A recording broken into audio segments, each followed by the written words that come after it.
Malam itu, akad nikah terasa seperti vonis. Bukan karena cincin atau doa yang mengalun, tapi karena sepasang mata dingin yang menatap seorang wanita berhijab seolah ia musuh. Semua orang mengira ini pernikahan biasa. Dua keluarga dipersatukan, masa depan dibangun. Padahal, yang terjadi justru sebaliknya, kebencian sedang dipertontonkan dengan rapi, dan sebuah rahasia sedang disimpan rapat-rapat di balik senyum yang dipaksa. Kenapa pria itu menikah jika jelas ia tidak menginginkan? Kenapa wanita itu tetap bertahan meski dihina di depan banyak orang? Dan apa yang akan terjadi kalau ternyata kebencian itu lahir dari sebuah fitnah yang sengaja ditanam? Ayo simak ceritanya sampai selesai. Lampu kristal di gedung pertemuan itu memantulkan kilau seperti serpihan es. Semua terlihat indah dari jauh, tapi dekat-dekat, nadanya dingin. Di depan meja penghulu, seorang pria duduk di kursi roda, punggungnya tegak, rahangnya mengeras, dan matanya, mata khas Jawa yang tajam, menyapu ruangan tanpa hangat sedikitpun. Kulitnya sawo matang, rambut hitamnya rapi, wajahnya tampan berwibawa seperti tokoh utama poster film. Namun wibawa itu malam ini bukan menenangkan, melainkan mengunci. Di sampingnya, seorang wanita berhijab warna dusty pink berdiri dengan tangan saling menggenggam.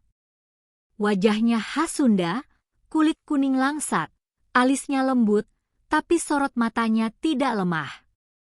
Ia memakai gamis sederhana yang jatuh rapi, tanpa perhiasan berlebihan. Kalau orang menilai dari penampilan, ia terlihat biasa. Tapi cara ia berdiri membuatnya tak bisa dianggap biasa. Aisyah binti Ridwan, suara penghulu mengalun. Aisyah menunduk sebentar, menahan napas. Di belakangnya, ibunya menangis kecil. Di sisi lain ruangan, seorang wanita bergaun modern berwarna hitam berdiri dengan senyum tipis, cantik, elegan, rambut hitam panjang tergerai rapi seperti baru dari salon mahal. Tatapannya menusuk Aisyah tanpa perlu kata. Karina. Saat ijab kabul selesai, hadirin mengucap syukur. Tepuk tangan muncul. Kamera ponsel terangkat. Orang-orang ingin menangkap momen bahagia. Hanya Farhan yang tak bergerak. Ketika cincin disodorkan, Aisyah mengambilnya. Jemarinya bergetar halus, bukan karena takut, tapi karena sedang menahan sesuatu agar tidak runtuh di depan umum. Ia meraih tangan Farhan. Dingin. Kaku. Seperti tangan orang yang sengaja menutup pintu. Farhan menatapnya, lalu berbisik pelan, cukup untuk didengar Aisyah saja. Jangan salah paham. Ini bukan pernikahan. Ini transaksi. Ujung jari Aisyah menahan cincin agar tidak jatuh. Aku nggak minta kamu cinta, jawabnya lirih, berusaha stabil. Aku cuma minta kamu jangan hina aku di depan orang tua. Farhan tersenyum miring, tanpa bahagia. Kamu berani minta syarat? Aisyah menelan ludah. Ia memasangkan cincin itu. Tepuk tangan terdengar lagi, kali ini lebih ramai. Seolah dunia sudah memutuskan ini indah. Padahal yang Aisyah rasakan hanya dada yang sesak oleh udara penuh parfum dan kepalsuan. Karina melangkah mendekat saat sesi foto keluarga. Ia berdiri agak terlalu dekat dengan Farhan, menyentuh punggung kursi roda itu dengan gerakan yang tampak manis, namun jelas menguasai. Selamat ya, ucapnya pelan. Akhirnya kamu menikah juga. Farhan menatap Karina sebentar. Ada kilatan yang cepat lewat, lalu hilang. Terima kasih. Karina memiringkan kepala, menatap Aisyah dari ujung hijab sampai ujung sepatu. "Kamu cantik," katanya, suaranya lembut. "Tapi sayang, cantik itu nggak selalu cukup buat jadi pasangan Farhan." Aisyah membalas dengan senyum tipis. "Saya nggak sedang lomba, Mbak." Karina berkedip, lalu tertawa kecil. "Berani juga." Farhan menoleh ke Aisyah, tatapannya tajam. "Jangan bikin masalah." "Aku cuma jawab." Aisyah menahan suaranya agar tetap sopan. "Aku nggak mulai." Farhan mendekat sedikit, bibirnya hampir tidak bergerak saat bicara. "Mulai malam ini kamu tinggal di rumahku. Kamu ikut aturanku. Jangan harap aku akan perlakukan kamu seperti istri." Kata-kata itu masuk ke telinga Aisyah seperti air dingin. Tapi Aisyah hanya mengangguk, bukan karena menyerah, melainkan karena ia menyimpan sesuatu yang lebih kuat daripada air mata, prinsip. Acara berlanjut. Orang tertawa. Musik pelan mengalun. Farhan terlihat baik-baik saja di kamera, sementara Aisyah menahan gemetar di balik senyumnya. Saat mereka akhirnya meninggalkan gedung, hujan gerimis turun. Sopir membuka pintu mobil. Farhan dipindahkan dengan hati-hati ke kursi roda yang lebih kokoh. Di sela kesibukan itu, Aisyah melihat Karina berbicara cepat dengan salah satu pria bertubuh besar di parkiran.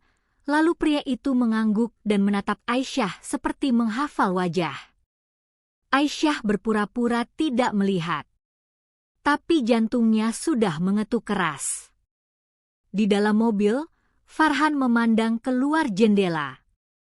"Kalau kamu nikah untuk menyelamatkan keluargamu, jangan berharap aku berterima kasih." Aisyah menatap kedua tangannya sendiri, lalu menjawab pelan.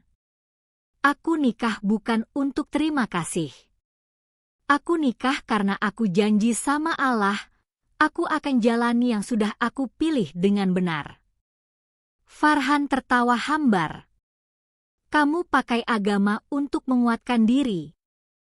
Aisyah menoleh, suaranya tetap lembut, namun ada besi di dalamnya. "Aku pakai iman untuk tidak membalas kebencianmu dengan kebencian yang sama."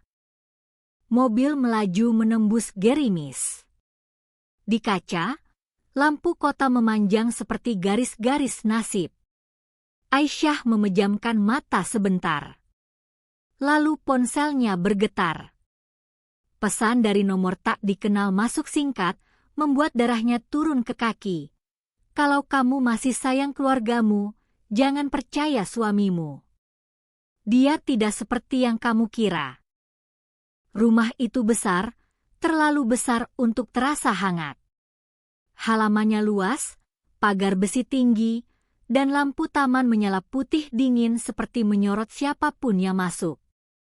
Aisyah melangkah pelan, hijabnya masih rapi, namun dadanya berat. Udara rumah mewah selalu punya bau yang sama, wangi ruangan, mahal, tapi tidak punya kenangan. Farhan masuk lebih dulu. Kursi rodanya bergerak mulus di lantai marmer. Ia tidak menoleh, tidak bertanya apakah Aisyah lelah, tidak menawarkan air. Seolah Aisyah hanya barang yang ikut terbawa.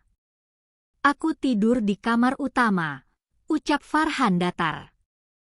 "Kamu di kamar tamu. Jangan masuk kamar utama tanpa izin." Aisyah mengangguk. "Baik." Farhan menoleh cepat, seperti heran karena Aisyah tidak melawan. "Kamu gampang nurut." Aisyah menatapnya. "Aku nurut pada batas.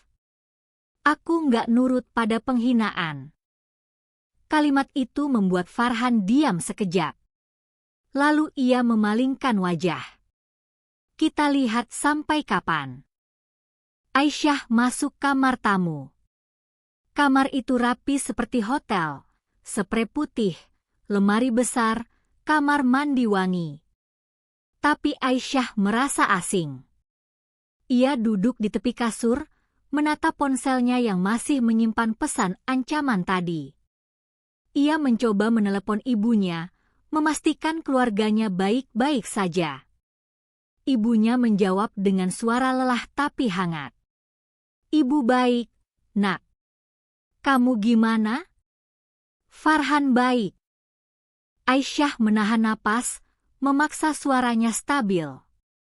"Insya Allah baik, Bu." Setelah telepon ditutup, air mata yang ia tahan sejak akad hampir jatuh, tapi ia menahannya lagi. Ia membuka tas kecil, mengeluarkan sajadah lipat.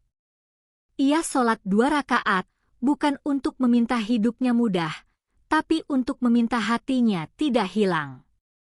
Selesai sholat, ia mendengar suara di lorong.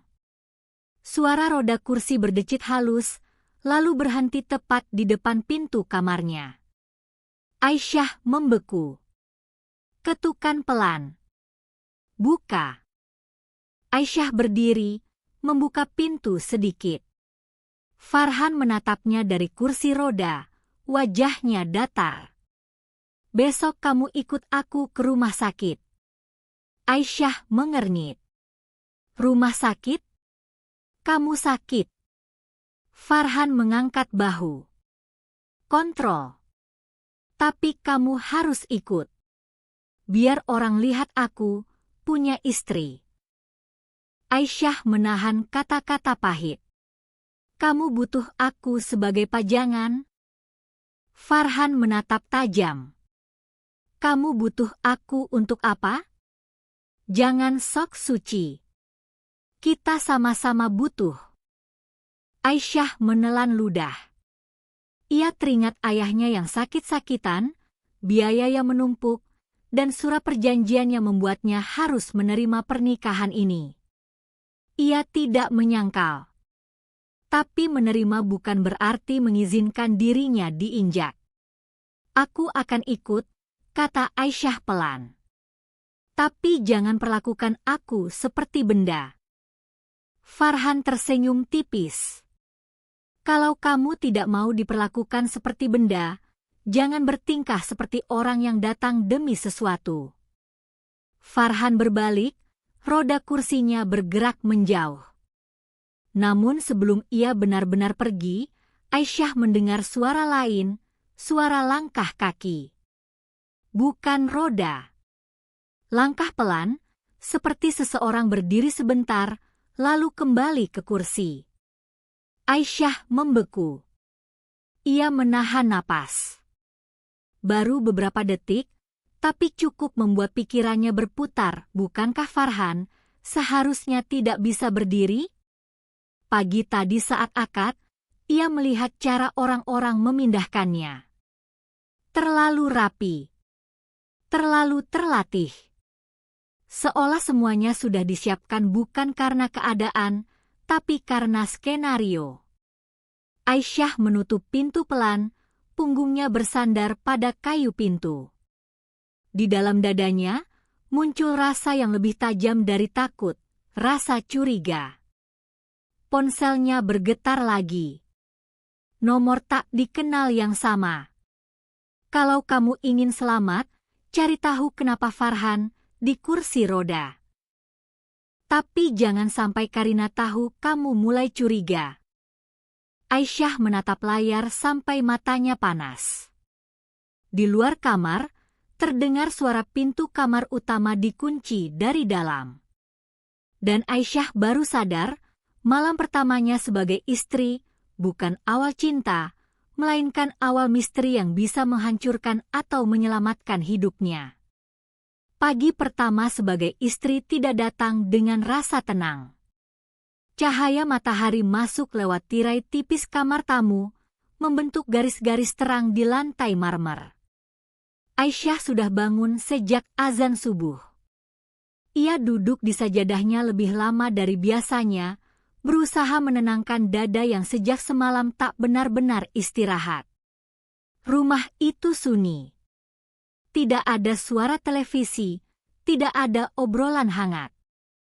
Hanya dengung pendingin ruangan dan detak jam dinding yang terdengar terlalu jelas. Saat Aisyah keluar dari kamar, aroma kopi sudah memenuhi ruang makan. Farhan duduk di kursi rodanya di ujung meja panjang. Kemeja putihnya rapi, rambut hitamnya tersisir sempurna. Wajahnya tetap tampan dan berwibawa, tapi dingin seperti marmer lantai di bawahnya. "Kamu lama," ucapnya tanpa menoleh. "Aku sholat," jawab Aisyah pelan. Farhan tersenyum tipis. Selalu bawa agama di setiap situasi. Aisyah menarik kursi dan duduk.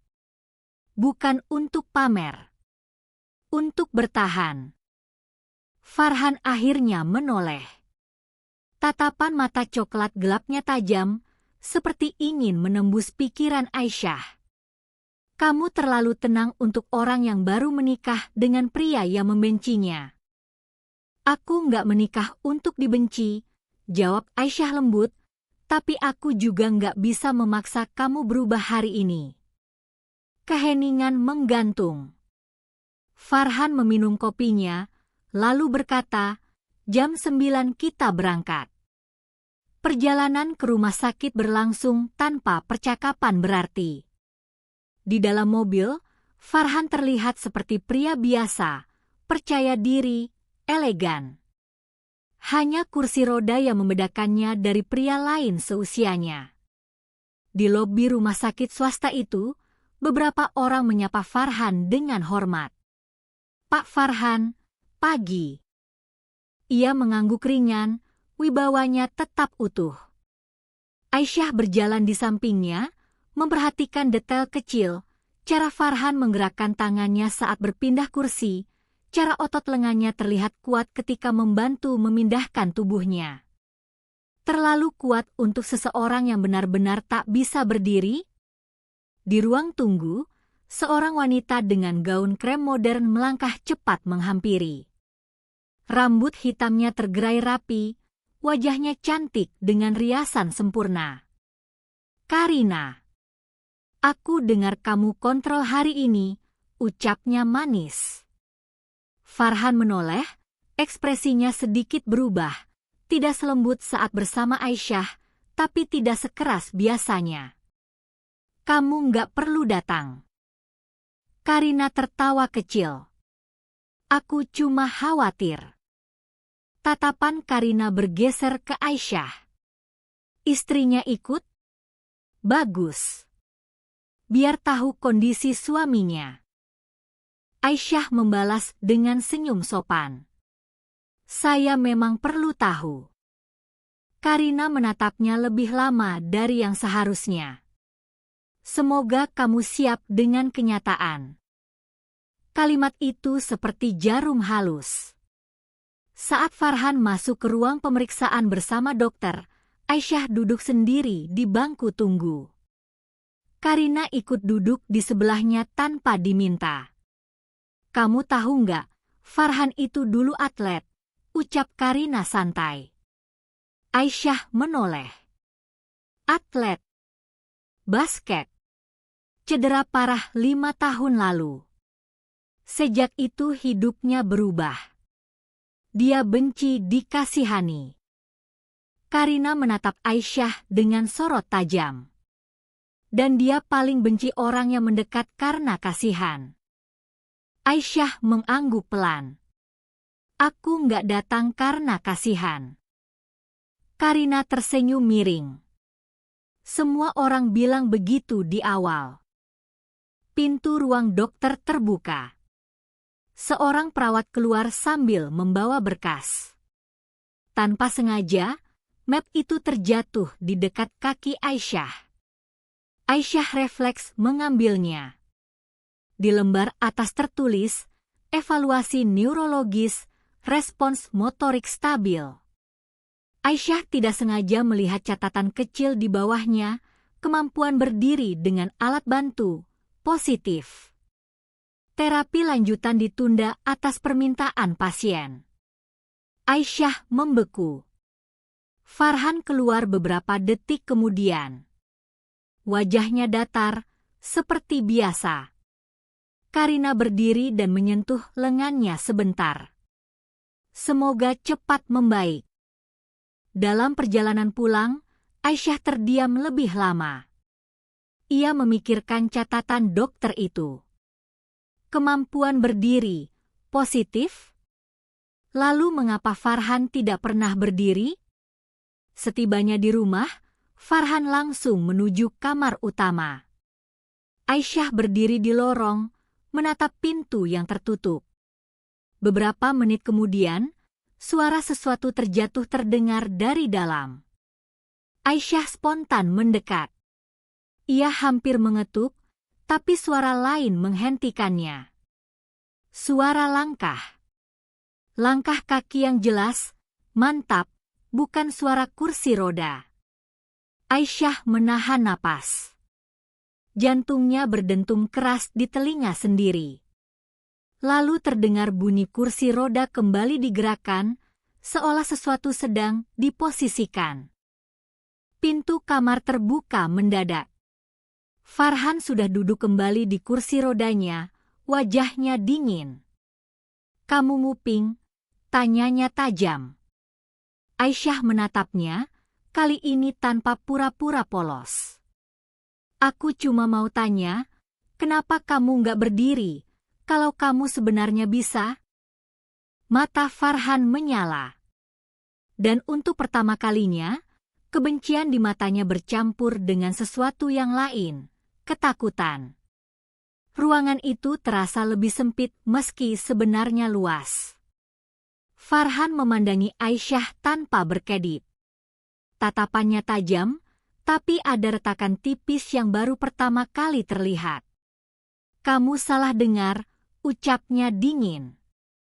"Aku baca catatan dokter," jawab Aisyah pelan, tetap berdiri tegak. Kemampuan berdiri dengan alat bantu, positif. Hening. Hanya detak jam di dinding yang terdengar.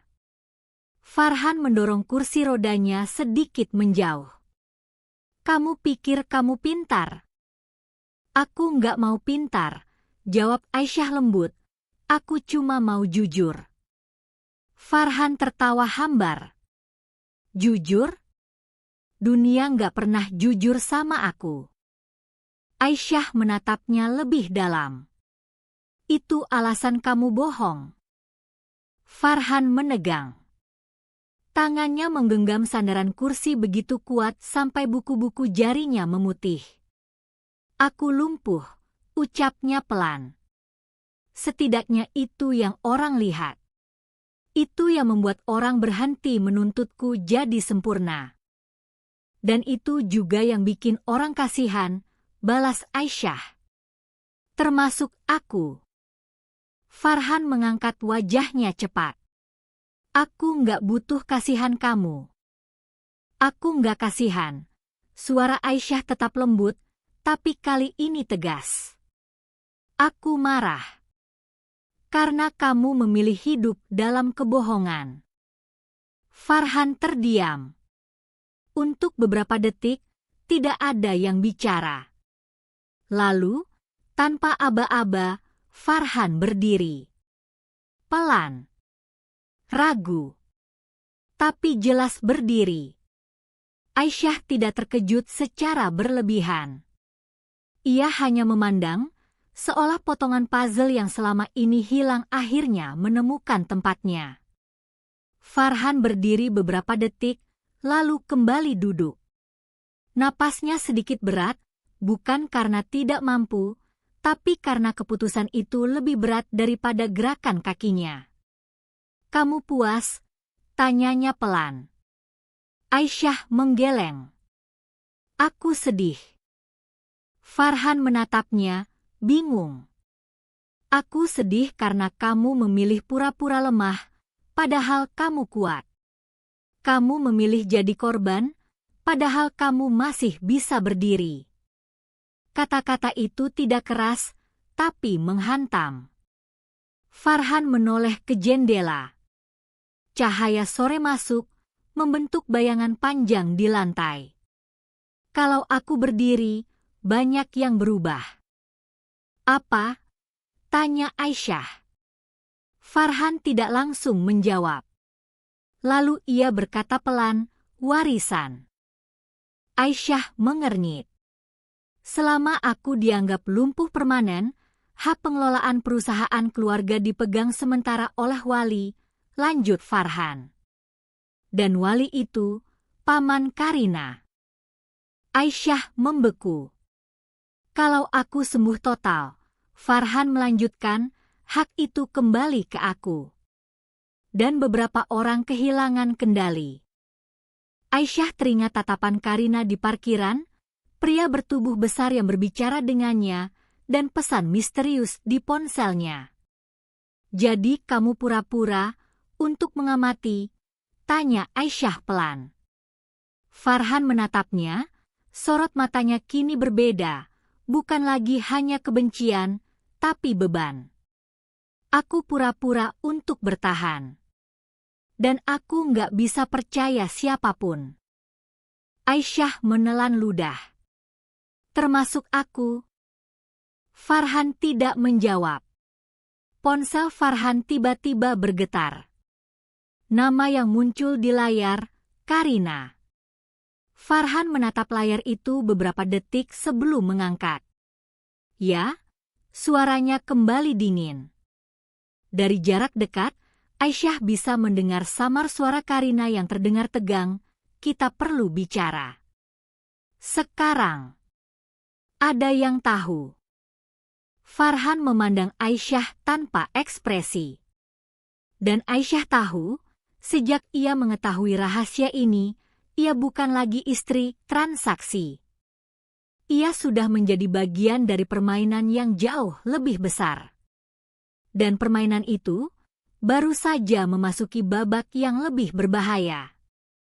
Langit sore menggantung kelabu saat Farhan menutup telepon.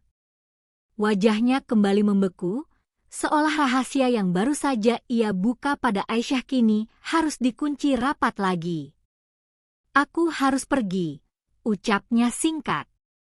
Kemana? Tanya Aisyah. Ketemu Karina. Aisyah berdiri tegak. Aku ikut. Farhan menoleh cepat. Kamu pikir ini piknik? Aku istrimu, jawab Aisyah lembut tapi tegas. Kalau aku sudah masuk ke dalam rahasiamu, aku nggak bisa pura-pura nggak tahu. Tatapan mereka bertemu beberapa detik. Ada ketegangan yang aneh, bukan lagi hanya kebencian, tapi pertarungan ego dan kepercayaan. Akhirnya Farhan menghela napas pendek. Baik. Tapi kamu dengar saja. Jangan ikut campur. Mereka tiba di sebuah kafe rooftop di kawasan Senayan. Tempat itu mewah, lampunya hangat, musiknya pelan, dan aroma kopi mahal bercampur parfum kelas atas. Karina sudah duduk di pojok, mengenakan blazer putih dan rok hitam elegan. Rambut hitamnya tergerai sempurna, wajahnya cantik modern seperti biasa. Begitu melihat Aisyah ikut, alisnya sedikit terangkat. Kamu bawa dia? Tanyanya dengan senyum tipis. Farhan tidak menjawab pertanyaan itu. Apa maksudmu ada yang tahu? Karina menyilangkan kaki dengan santai. Paman sudah dengar kabar kamu mulai terapi berdiri lagi. Farhan membeku sesaat. Siapa yang bilang? Suaranya menurun. Karina menatap Aisyah sejenak sebelum kembali ke Farhan. Banyak mata di sekitar kamu. Jangan pikir kamu bisa sembunyi selamanya. Aisyah memperhatikan setiap detail. Cara Karina bicara tidak seperti orang yang cemas. Ia seperti orang yang mengingatkan atau mengancam. Kalau paman tahu aku bisa berdiri, Farhan berkata pelan, dia kehilangan kendali perusahaan. Karina tersenyum kecil. Justru itu. Dia tidak akan membiarkan kamu berdiri terlalu cepat. Kalimat itu menggantung. Aisyah merasakan hawa dingin merayap di punggungnya. Maksudmu apa? Farhan menatap Karina tajam. Karina mencondongkan badan sedikit, suaranya turun. Kamu tahu kecelakaan 5 tahun lalu itu tidak pernah benar-benar diselidiki secara terbuka. Farhan mengepalkan tangan. Kamu mau bilang itu bukan murni kecelakaan? Karina tidak menjawab langsung. Ia hanya menatap Farhan lama, lalu berkata, kalau kamu berdiri, kamu membuka kembali semua pertanyaan lama. Hening beberapa detik. Aisyah akhirnya bicara, suaranya tetap sopan. Kalau memang ada yang disembunyikan, bukankah justru harus dibuka? Karina menoleh padanya dengan tatapan yang lebih tajam dari sebelumnya. Kamu terlalu cepat ikut campur, Mbak. Aku hanya ingin kebenaran, jawab Aisyah tenang. Karina tertawa kecil. Kebenaran itu mahal. Kadang lebih mahal daripada harga diri. Farhan bangkit sedikit dari kursinya, refleks, bukan sadar. Lalu ia cepat duduk kembali. Karina melihat itu. Senyumnya melebar tipis. Jangan terlalu percaya siapapun, Farhan, ucapnya lembut. Termasuk istri yang baru kamu kenal. Farhan menatap Aisyah sekilas. Sekejap, Aisyah merasakan dinding kembali terbangun di antara mereka. Saat mereka meninggalkan kafe, Aisyah menahan diri sampai masuk mobil. Kamu masih nggak percaya aku? Tanyanya pelan. Farhan menatap jalanan malam Jakarta yang ramai. Aku nggak bisa percaya siapapun. Aisyah menatapnya dalam. Kalau kamu terus pura-pura lumpuh, kamu aman. Tapi kamu juga terus hidup dalam kebohongan. Farhan terdiam. Di lampu merah, sebuah motor berhenti di samping mobil mereka. Pengendaranya memakai helm gelap. Ia melirik ke dalam mobil lebih lama dari yang wajar, lalu pergi saat lampu hijau menyala. Aisyah memperhatikan itu. Malam itu, saat mereka tiba di rumah, Farhan langsung menuju kamar utama. Aisyah berdiri di lorong, memikirkan percakapan tadi. Tiba-tiba, ponselnya bergetar lagi. Nomor tak dikenal. Kalau Farhan berdiri sepenuhnya, dia dalam bahaya. Tapi kalau dia tetap duduk, kamu yang akan jadi target. Aisyah menatap layar dengan napas tertahan. Ia baru menikah 2 hari. Dan sudah harus memilih, melindungi rahasia, atau melindungi suaminya. Subuh berikutnya terasa lebih berat. Aisyah bangun lebih dulu. Ia mendapati pintu kamar utama terbuka sedikit. Dari celah itu, ia melihat Farhan berdiri di dekat jendela, tanpa kursi roda. Tubuhnya tegap. Otot kakinya masih kuat meski sedikit kaku. Wajahnya terlihat berbeda, lebih hidup, lebih bebas. Untuk beberapa detik, ia bukan pria lumpuh. Ia hanya pria yang terluka. Aisyah tidak langsung masuk. Ia hanya mengamati dalam diam. Farhan menoleh dan terkejut melihat Aisyah di ambang pintu. Sudah berapa lama kamu di situ? Tanyanya. Cukup untuk tahu kamu sebenarnya tidak lemah. Farhan menghela napas panjang. Kamu keras kepala. Aku cuma nggak mau hidup dalam sandiwara. Farhan duduk perlahan di kursi. Kamu pikir ini mudah? Setiap hari pura-pura tidak bisa berdiri? Mendengar orang kasihan? Melihat perusahaan keluargaku dipegang orang lain? Aisyah mendekat beberapa langkah. Lalu kenapa kamu tidak lawan? Farhan menatapnya, suaranya lebih pelan dari biasanya. Karena aku belum punya bukti. Aisyah terdiam. Kalau kecelakaan itu memang sabotase, lanjut Farhan, aku harus tahu siapa di baliknya. Kalau aku tiba-tiba sembuh total tanpa persiapan, mereka akan bergerak lebih cepat. Aisyah memikirkan pesan-pesan misterius, tatapan Karina, dan ancaman samar. Aku bantu kamu, ucapnya akhirnya. Farhan menatapnya heran. Kenapa? Aisyah tersenyum tipis. Karena meski kamu membenciku, aku tetap istrimu. Dan aku nggak mau hidupku diatur oleh orang yang main di belakang. Farhan terdiam lama. Untuk pertama kalinya, kebencian di matanya mulai luntur, digantikan kebingungan. Kamu nggak takut? Tanyanya pelan. Aku takut, jawab Aisyah jujur. Tapi aku lebih takut hidup tanpa harga diri. Farhan memandangnya dengan cara berbeda, bukan sebagai wanita yang datang demi transaksi, tapi sebagai seseorang yang berdiri sejajar. Tiba-tiba terdengar suara kaca pecah dari ruang tamu.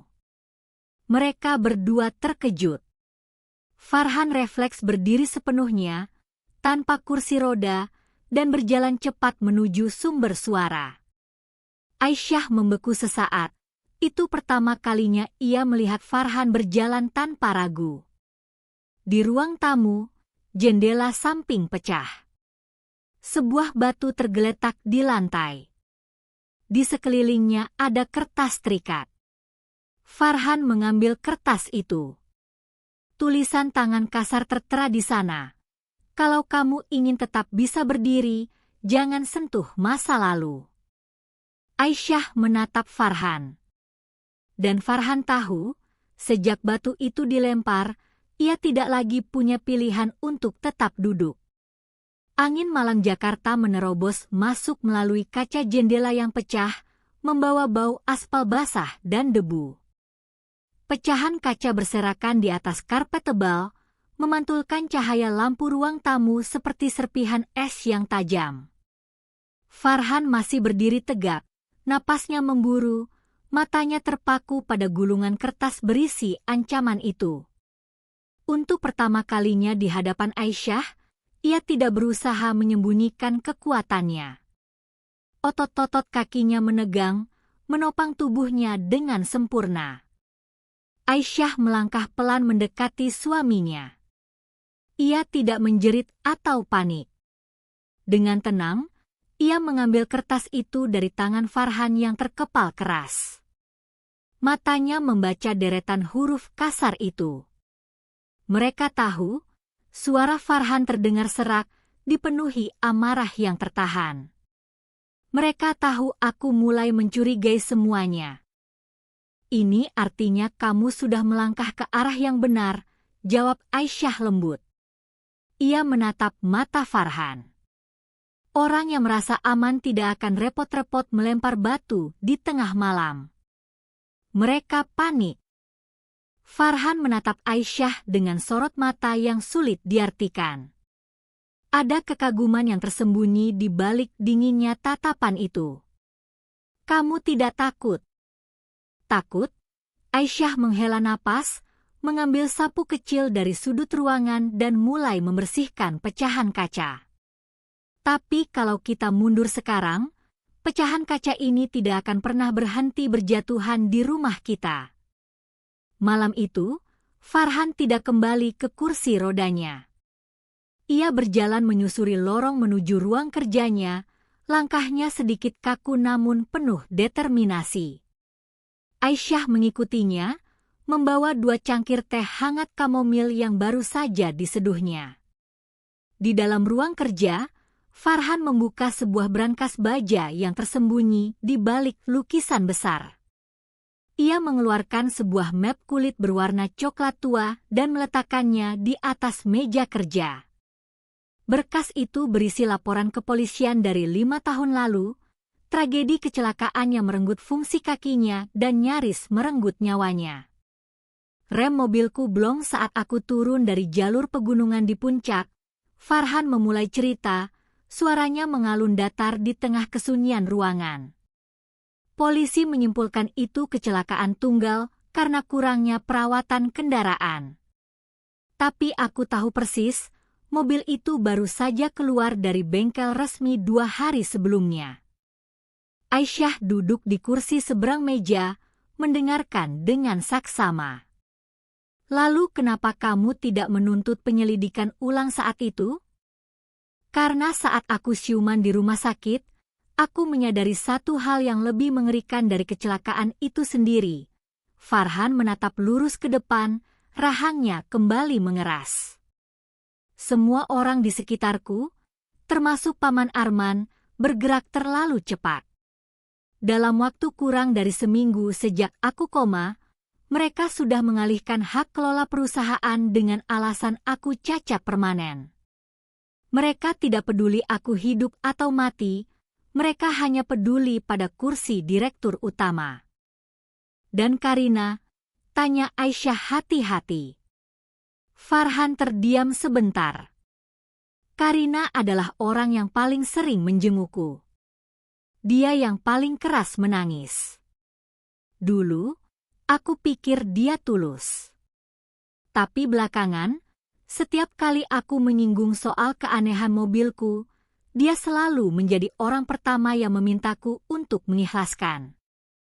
Keesokan paginya, sisa ketegangan malam masih menggantung di udara. Farhan kembali menggunakan kursi rodanya, sebuah taktik yang kini mereka sepakati bersama untuk tidak memicu kecurigaan lebih awal. Saat Aisyah sedang menyiram tanaman di halaman depan, sebuah mobil sedan Eropa berwarna putih mengilap berhenti di luar pagar. Karina turun dengan keanggunan yang selalu ia bawa kemanapun. Ia mengenakan gaun midi berwarna peach, sepatu hak tinggi, dan sebuah kacamata hitam yang langsung ia lepas saat melihat Aisyah. Di tangannya terdapat sebuah paper bag dari butik teh premium. Pagi, Aisyah, sapa Karina dengan senyum manis yang tidak pernah mencapai matanya. Aku dengar semalam ada insiden di sini. Kaca pecah. Aisyah menghentikan selang air, menatap Karina dengan tenang. Kabar cepat sekali menyebar, Mbak. Padahal kami tidak memanggil polisi. Karina tertawa kecil, melangkah masuk ke teras. Aku selalu punya cara untuk tahu apa yang terjadi pada Farhan. Aku membawakan teh relaksasi. Katanya bagus untuk orang yang sedang banyak tekanan. Ia meletakkan bungkusan itu di meja teras, lalu menatap Aisyah dari atas ke bawah. Kamu kelihatan lelah, Aisyah. Mengurus pria yang rusak secara fisik dan mental memang menguras energi, kan? Farhan tidak rusak, jawab Aisyah, suaranya tetap jernih dan stabil. Jangan naif.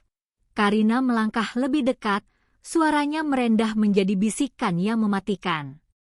Farhan itu dipenuhi paranoia.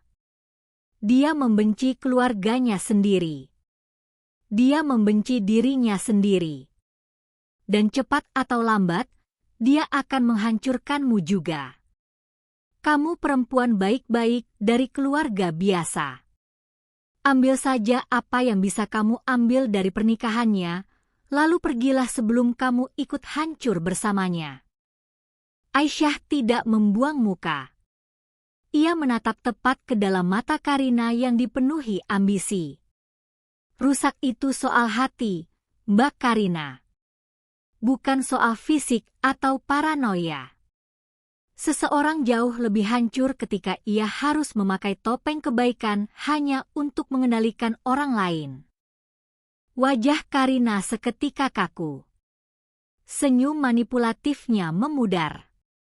Terima kasih tehnya, Aisyah melanjutkan dengan sopan namun memberikan batasan yang tak bisa ditembus. Tapi di rumah ini, kami lebih suka menyeduh teh kami sendiri. Permisi. Karina mendengus pelan, menahan amarah yang mulai naik ke ubun-ubun. Ia berbalik dan berjalan cepat menuju mobilnya. Namun sebelum masuk, ia menoleh sekali lagi dengan tatapan yang sangat dingin, sebuah peringatan tanpa suara.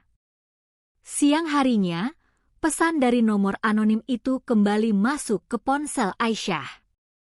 Datang ke Masjid Katmeutia setelah asar. Bawa Farhan. Lewat pintu samping.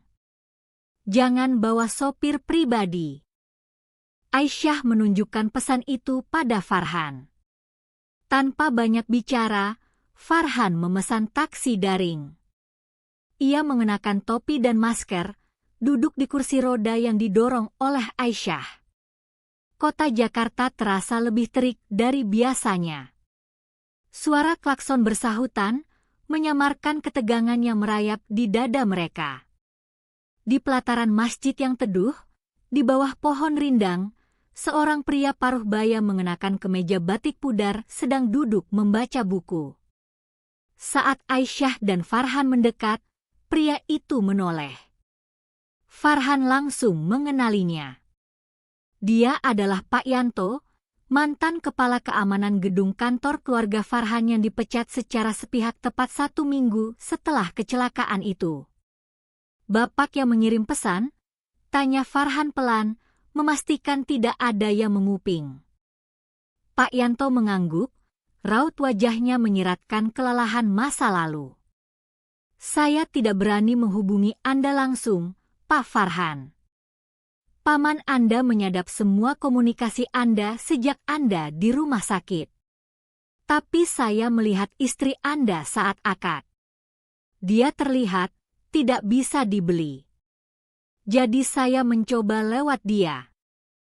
Pria itu merogoh tas selempangnya, mengeluarkan sebuah flash disk berwarna hitam dan menyerahkannya kepada Aisyah. Apa ini? Tanya Aisyah. Salinan mentah rekaman CCTV parkiran bawah tanah di hari kecelakaan, jawab Pak Yanto dengan suara bergetar. Saya menyimpannya sebelum Paman Arman memerintahkan seluruh server dibersihkan. Selama 5 tahun saya diam karena mereka mengancam keluarga saya.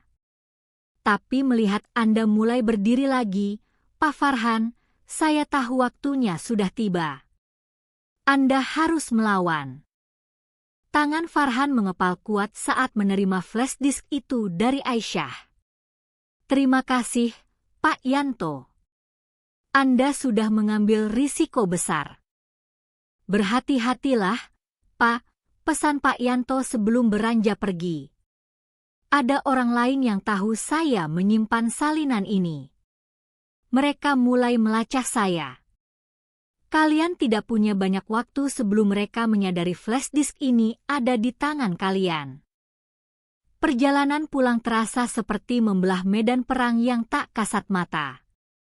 Setiap mobil hitam yang berada di belakang taksi mereka terasa seperti ancaman. Aisyah menggenggam erat tangan Farhan, bukan karena ia takut, melainkan untuk menyalurkan kekuatan. Tangan Farhan yang biasanya dingin, kini terasa hangat dan membalas genggaman itu.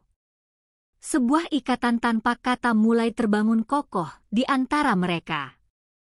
Malam telah larut saat mereka tiba di rumah. Rintik hujan mulai turun, mengetuk kaca jendela ruang kerja Farhan. Cahaya dari layar laptop menyinari wajah Farhan yang menegang. Aisyah berdiri di sampingnya, memegang cangkir teh yang uapnya perlahan menari di udara dingin. Farhan memasukkan flash disk itu. Otak digitalnya memproses data, menampilkan deretan file video dengan tanggal 5 tahun lalu.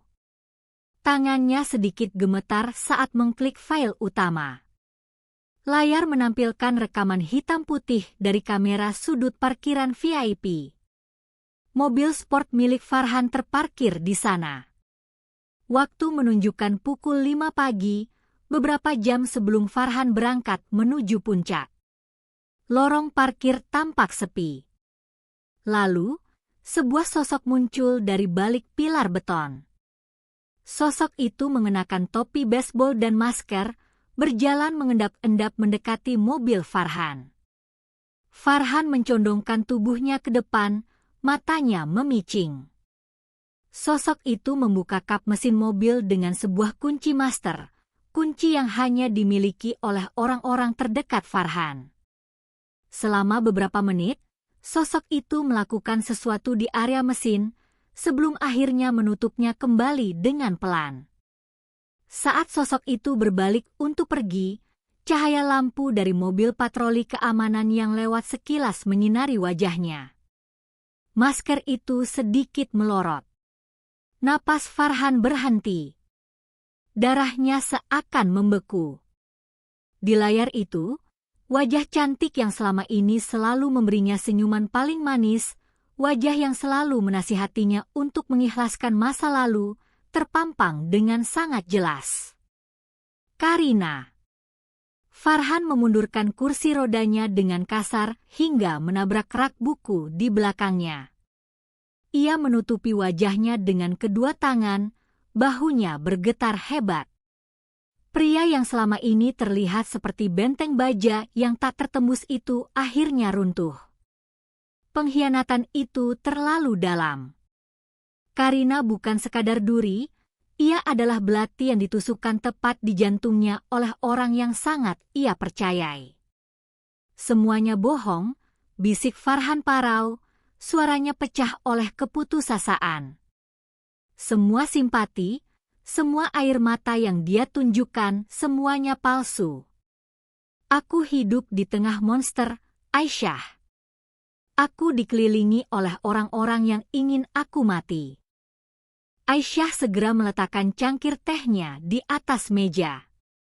Ia melangkah mendekati Farhan, lalu duduk bersimpuh di lantai, tepat di depan lutut suaminya.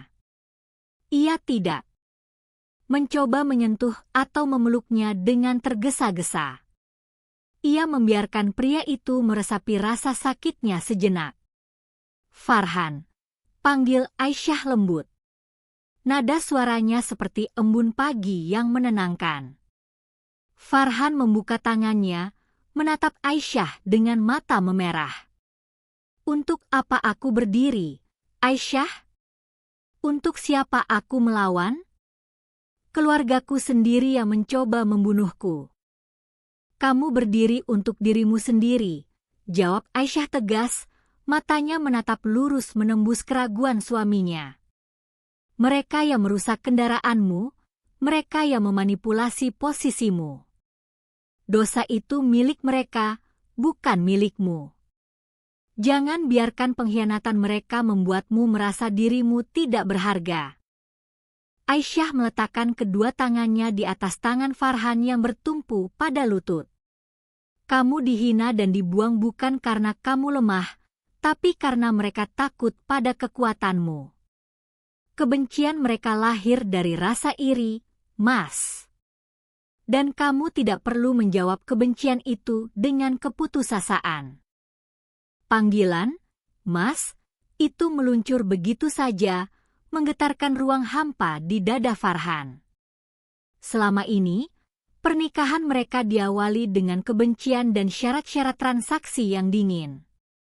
Namun malam ini, di titik terendah kehidupannya, wanita yang paling sering ia lukai dengan kata-katanya justru menjadi satu-satunya orang yang memungut serpihan harga dirinya. Aku minta maaf. Air mata akhirnya menetes dari sudut mata Farhan. Aku minta maaf karena sejak hari pertama, aku menganggapmu sama seperti mereka.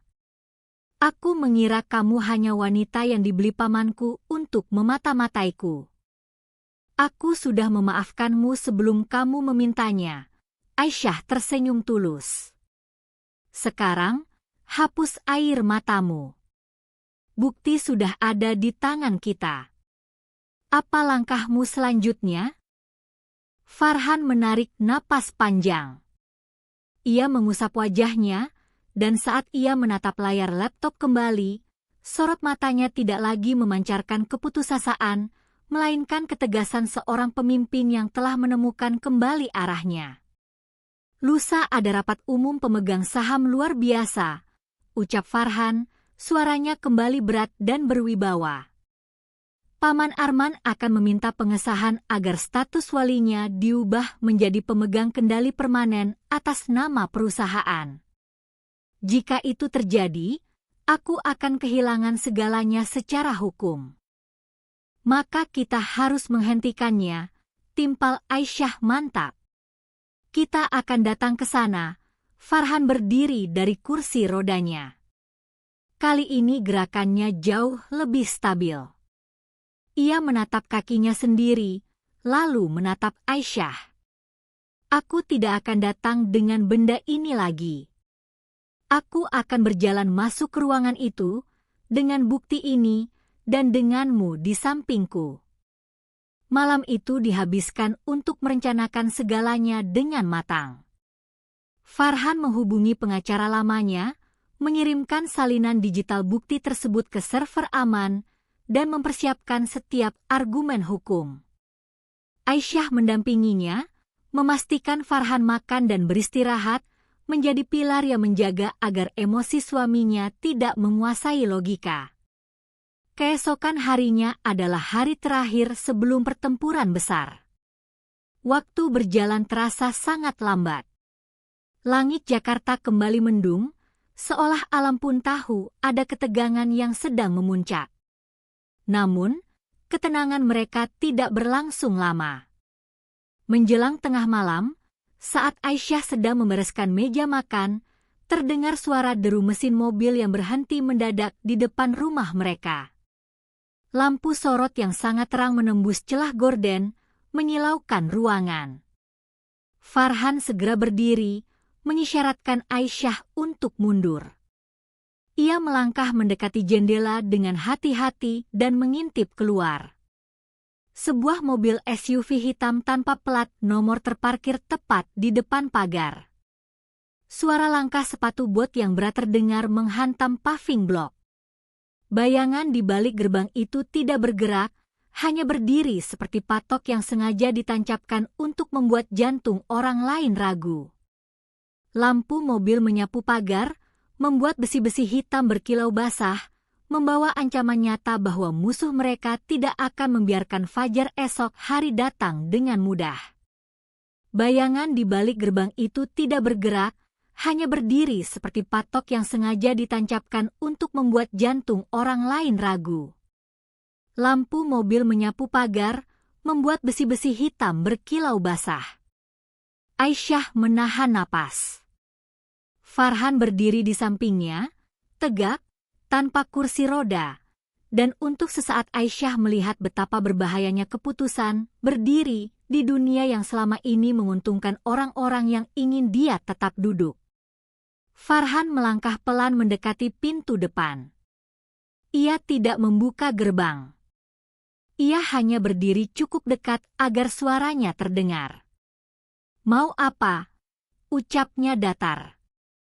Orang di luar bergerak sedikit. Topi hitam, jaket gelap, wajah tidak jelas. Suaranya rendah, seolah hanya ingin menanam ketakutan, bukan berdialog. "Pak Farhan, ada yang titip pesan. Jangan bikin rapat itu rusuh. Kamu sudah cukup bikin keluarga capek." Farhan tidak menunduk. Keluarga yang capek karena kehilangan kendali, bukan karena peduli. Orang itu terkekeh pelan. "Kalau besok kamu maksa datang tanpa kursi roda, bisa ada hal yang bikin kamu duduk lagi. Permanen." Aisyah merasakan darahnya dingin. Tapi ia tidak menjerit. Ia melangkah mendekat, berdiri di samping Farhan, suaranya lembut namun tegas. "Kalau kalian punya pesan, sampaikan ke polisi. Kalau cuma ancaman, itu tanda kalian takut." Orang itu diam sebentar. Lalu ia mundur pelan, masuk ke mobil, dan pergi tanpa suara klakson. Yang tertinggal hanya jejak lampu merah yang memanjang dan udara yang terasa lebih berat. Di dalam rumah, Farhan menutup pintu, mengunci beberapa kali. Tangannya gemetar kecil, bukan karena takut, melainkan karena menahan kemarahan yang tidak ia izinkan keluar sembarangan. Aisyah mendekat, menenangkan dengan cara yang tidak menggurui. Ia meletakkan telapak tangannya di punggung Farhan sebentar. "Kamu nggak sendirian." Farhan mengembuskan napas panjang. "Aku benci merasa lemah." "Kamu nggak lemah," jawab Aisyah. "Kamu cuma sedang belajar percaya lagi." Malam itu Aisyah membantu Farhan berlatih berjalan lebih stabil. Bukan latihan dramatis, hanya langkah-langkah pendek di lorong, dengan Farhan menahan pada dinding ketika lututnya sedikit bergetar. Aisyah tidak memuji berlebihan. Ia hanya mengingatkan kapan harus istirahat, kapan harus minum. Ketika Farhan hampir terpeleset, Aisyah menahan dengan sigap, lalu berkata pelan, "Jangan keras sama tubuhmu. Kita butuh kamu utuh, bukan nekat." Farhan menatapnya lama. "Kenapa kamu segitunya?" Aisyah menjawab jujur, "Karena aku juga punya luka. Aku pernah dihina seolah aku cuma alat buat nutup masalah keluarga. Aku nggak mau itu terjadi lagi, ke kamu, ke aku." Farhan menelan ludah. Ada sesuatu yang melunak di wajahnya, tapi ia cepat mengalihkan pandang. "Besok kita kerapat. Kamu siap?" "Aku siap," jawab Aisyah. "Tapi kita harus bawa pelindung. Bukti yang asli." Farhan mengangguk. Ia memindahkan video dan berkas ke dua flash disk berbeda, memasukkan satu ke dompetnya, satu lagi ke tas Aisyah. Ia juga menghubungi seorang kenalan lama, pengacara keluarga yang dulu sempat ia tolak karena curiga. Kali ini Farhan bicara singkat, jelas, dan tanpa gengsi. "Aku butuh kamu hadir besok. Bukan untuk membela aku. Untuk menahan mereka supaya tidak main licik." Menjelang subuh, ponsel Aisyah bergetar. Nomor anonim itu lagi. "Kamu benar-benar akan ikut rapat? Kalau iya, pakai baju yang sopan. Jangan bawa tas mencolok. Mereka suka cari alasan merendahkan." Aisyah membaca pesan itu lama, lalu menatap Farhan. "Orang ini membantu kita, tapi dia juga tahu terlalu banyak." Farhan menatap layar, rahangnya mengeras. "Besok kita juga cari dia." Setelah rapat. Pagi rapat tiba. Farhan memakai kemeja putih dan jas gelap yang dulu jarang ia pakai tanpa dasi. Aisyah mengenakan hijab warna krem dan blazer sederhana. Keduanya terlihat tenang dari luar, tapi Aisyah merasakan detak jantungnya seperti mengetuk tulang. Mobil memasuki area gedung kantor keluarga.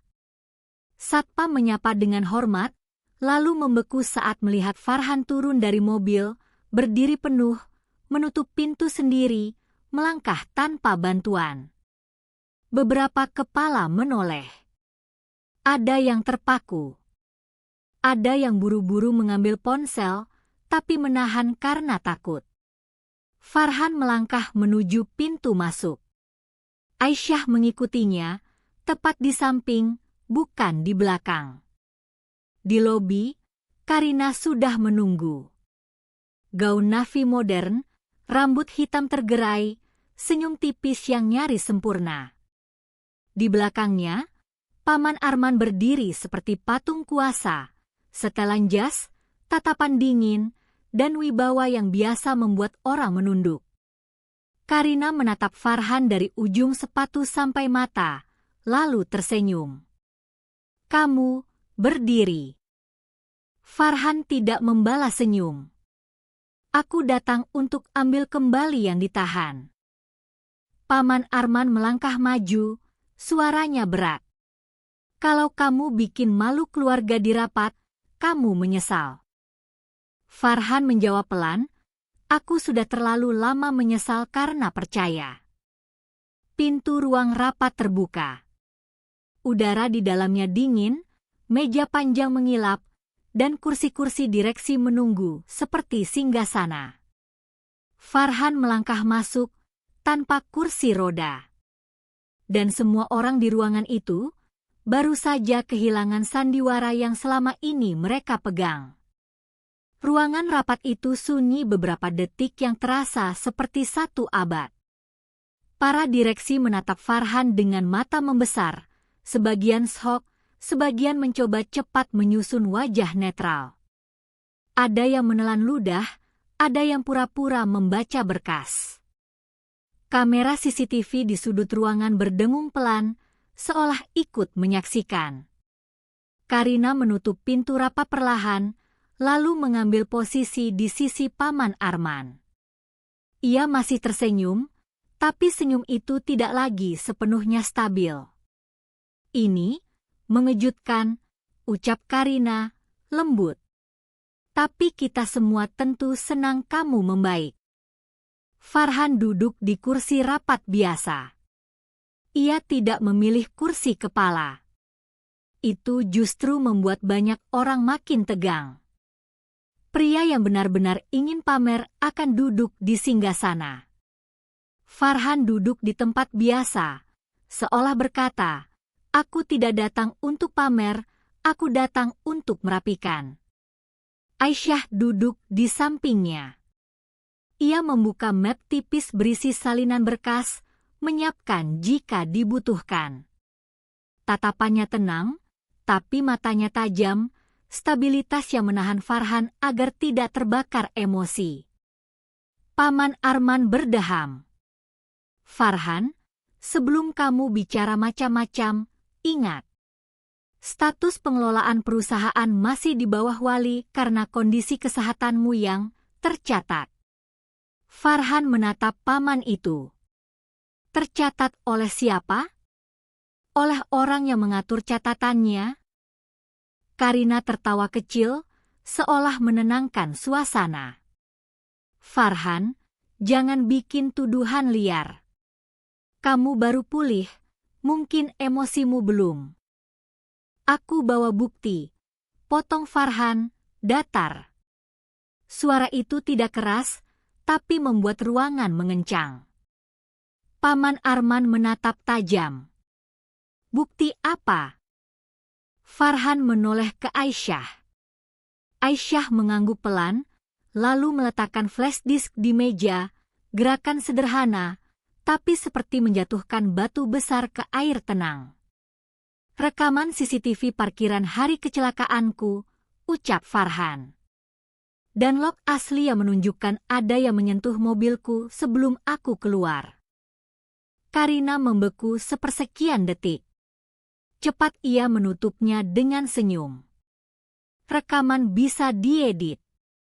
Aisyah akhirnya bicara, suaranya lembut tapi jelas, tidak menantang, justru elegan. Benar. Karena itu kami tidak hanya membawa rekaman.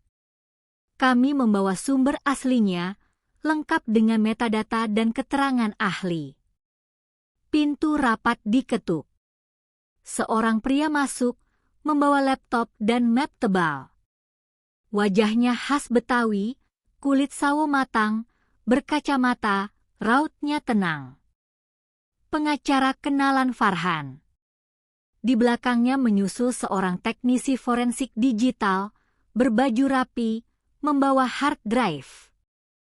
Paman Arman mengernyit. Siapa yang mengizinkan orang luar masuk? Farhan menatap paman itu. Pemilik saham mayoritas. Aku. Kalimat itu membuat beberapa direksi saling pandang. Karena di detik itu, mereka sadar Farhan tidak datang sendirian dan Farhan tidak datang dengan tangan kosong. Rekaman diputar di layar ruangan. Parkiran bawah tanah, mobil Farhan, lalu sosok bertopi dan masker membuka kap mesin. Saat wajahnya sedikit terlihat, ruangan mengeluarkan suara napas panjang kolektif. Karina. Seorang direksi senior menutup mulutnya. Yang lain menatap Paman Arman. Paman Arman tetap kaku, tapi urat di pelipisnya menegang. Karina mencoba berdiri. Itu fitnah. Aku. Teknisi forensik berbicara tenang, bukan menyerang, hanya menyebut fakta. File ini memiliki cap waktu asli. Tidak ada indikasi pemotongan frame. Metadata menunjukkan file berasal dari server CCTV gedung ini, bukan dari pihak luar.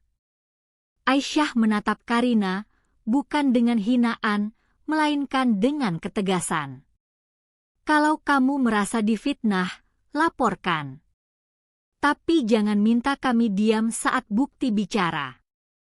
Karina menelan ludah. Senyumnya hilang. Ia menoleh ke Paman Arman, seolah mencari pegangan. Paman Arman akhirnya bicara, suaranya keras. Farhan, apa tujuanmu? Menjatuhkan keluarga sendiri. Farhan berdiri pelan. Tegap. Tanpa ragu. Semua mata mengikuti. Tujuanku mengembalikan kebenaran, ucapnya. 5 tahun aku hidup dalam sandiwara. Aku membenci orang yang salah. Aku menikah dengan amarah karena aku pikir semua orang memanfaatkanku. Tapi ternyata, yang paling dekatlah yang mengunci hidupku. Karina menggeleng cepat. Untuk pertama kalinya, ada retak emosi di wajahnya. Kamu nggak ngerti. Aku cuma mau melindungi ayah. Aisyah menangkap kalimat itu. Jadi kamu tahu ini salah, ucapnya lembut. Karena kalau benar, kamu nggak perlu alasan. Karina menatap Aisyah dengan mata berair. Bukan karena kalah, tapi karena akhirnya terpojok oleh konsekuensi pilihannya sendiri. Aku juga capek, selalu jadi alat. Ayah selalu bilang keluarga ini harus aman. Harus kuat. Aku cuma. Farhan tidak membentak. Ia hanya berkata pelan, kamu punya pilihan, Karina. Kamu memilih merusak. Ruangan kembali sunyi. Paman Arman berdiri, mencoba menahan kendali. Ini tidak akan langsung mengubah struktur perusahaan. Pengacara Farhan membuka map, suaranya tegas tapi tidak kasar. Dengan bukti ini, kami ajukan pembekuan kewenangan wali dan audit independen. Juga laporan pidana atas sabotase kendaraan dan dugaan percobaan penghilangan nyawa. Beberapa direksi menunduk. Mereka paham bahasa hukum. Paman Arman memucat tipis. Karina berdiri perlahan. Ia tidak lagi mencoba tersenyum. Ia menatap Farhan, suaranya pelan, getir. Kalau waktu bisa diulang, aku ingin tetap jadi temanmu. Bukan musuhmu. Farhan menatapnya lama. Penyesalan tidak menghapus luka. Tapi tanggung jawab bisa menghentikan luka bertambah. Karina mengangguk pelan. Ia menoleh ke ayahnya, lalu menunduk. Aku akan bicara yang sebenarnya. Kalimat itu membuat Paman Arman terdiam. Wibawanya runtuh, bukan karena teriak, melainkan karena pilihan anaknya sendiri. Rapat hari itu berakhir bukan dengan teriakan, tapi dengan keputusan resmi. Audit dimulai, kewenangan wali dibekukan sementara, dan laporan hukum berjalan. Para direksi keluar satu persatu dengan wajah tegang. Dunia perusahaan yang selama ini dikunci rapi, terbuka. Di lorong gedung, Farhan berhenti sejenak. Ia menatap Aisyah. Matanya tidak lagi dingin seperti akad malam itu. Ada rasa lelah, tapi juga sesuatu yang baru, malu yang sehat. Aisyah, ucapnya pelan, aku minta maaf. Aku menjadikan kamu sasaran kebencianku. Aisyah menatapnya lembut. Aku juga punya salah. Aku datang tanpa tahu seberapa dalam lukamu. Tapi aku pilih bertahan karena aku percaya ketulusan bisa melunakkan amarah. Farhan menelan ludah. Aku nggak pantas minta kamu bertahan. Aisyah tersenyum kecil. Aku bertahan bukan karena kamu memintaku. Aku bertahan karena aku ingin jadi orang yang tidak ikut menambah gelap. Farhan menunduk sebentar, lalu mengangguk. Untuk pertama kalinya, ia terlihat seperti pria yang benar-benar pulang ke dirinya sendiri. Di luar gedung, angin Jakarta terasa berbeda. Tidak lebih sejuk, tapi lebih lega. Farhan dan Aisyah berjalan berdampingan, langkah mereka sejajar.